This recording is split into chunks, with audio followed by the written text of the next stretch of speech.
লক্ষ টাকা তোর ব্যাংকে আছে, হিসেব কিন্তু মারি ইটে তোকে মানুষ চিনতে পারে না, তোর ভেতরে কি জিনিস, কিন্তু সেই ধরনের জিনিস। আমার বাড়িটা কিন্তু পুটিমারি রায়পাড়া দুর্গার মন্দির। আমার নাম কিন্তু কেকারু সাধু। কেকারু সাধু, কেকারু? হ্যাঁ কেকারু সাধু। আমি কিন্তু মা মনসা মহাদেব কিন্তু আমার সাথে আছে।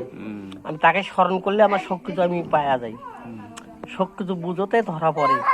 তোমার নাম মিজানুর রহমান, তুমি খুব ব্রেন, খুব তোমার ব্রেনের শক্তি খুব।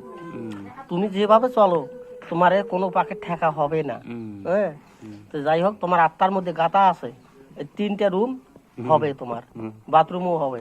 হ্যাঁ, তো যাই হোক, আর একটা কথা লিখি, তোমার বাড়ির মধ্যে তোমার উত্তরের মুড়ের দিকে, মানে দক্ষিণের মুড়ের দিকে, এই কোনাকুনি একটা জিনিস আছে ওখানে।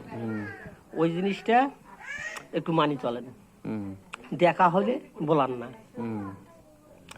বলালে কিন্তু ক্ষতি হয়েছে তোমার। দেখা হলে ক্ষতি, হিন্দু হলে তো কামই হলে হয় তোমার, তোর তো হিন্দু নুয়ান। সমস্যাটা এই জায়গাতে হয়েছে না, হয়েছে না, হ্যাঁ শেষ শেষ মানে হয় নাই এলাও। যাই হোক।